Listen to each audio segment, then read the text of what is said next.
There's no feeling more intense than starting over.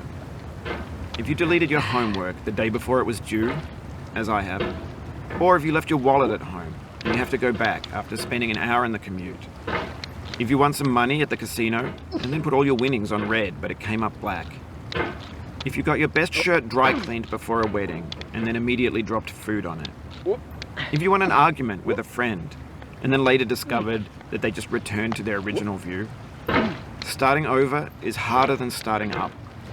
If you're not ready for that, like if you've already had a bad day, then what you're about to go through might be too much. Feel free to go away and come back. I'll be here.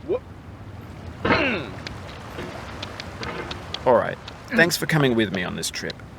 I'll understand if you have to take a break at any point. Just find a safe place to stop and quit the game. Don't worry, I'll save your progress, always. Even your mistakes. This game is a homage to a free game that came out in 2002, titled Sexy Hiking. The author of that game was Jazuo, a mysterious Czech designer who was known at the time as the father of B games.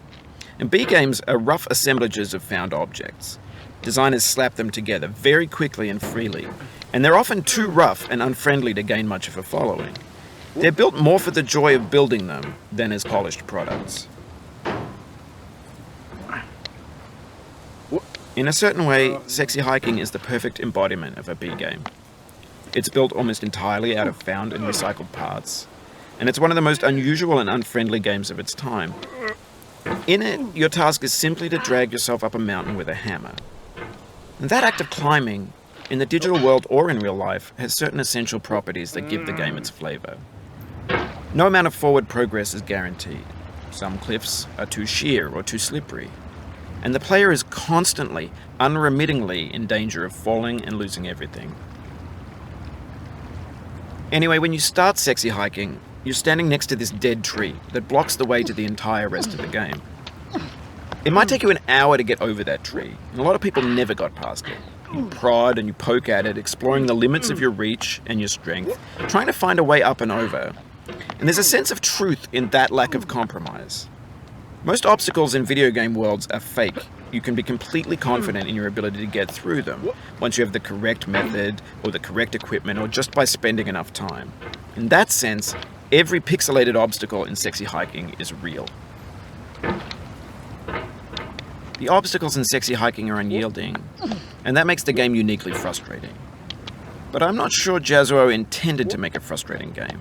The frustration is just essential to the act of climbing, and it's authentic to the process of building a game about climbing.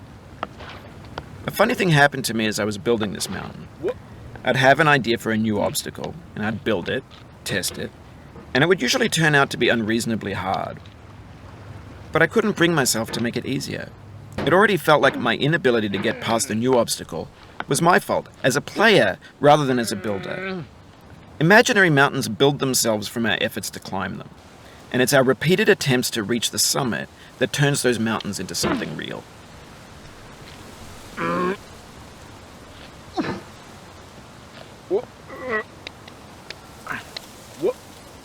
Oh, you just lost a lot of progress. That's a deep frustration, a real punch in the gut.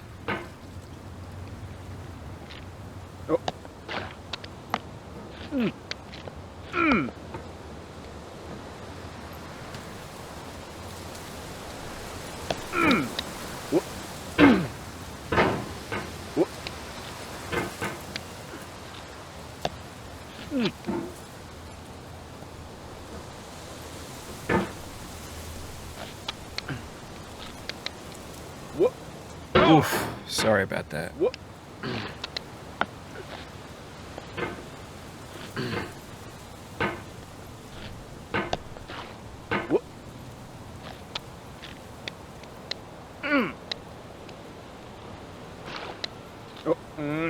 Oh, it happened again. Keep on trying, don't let it get to you.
No.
When you're building a video game world, you're building with ideas. And that can be like working with quickset cement. You mold your ideas into a certain shape that can be played with, and in the process of playing with them, they begin to harden and set until they're immutable, like rock. And at that point, you can't change the world. Not without breaking it into pieces and starting fresh with new ideas.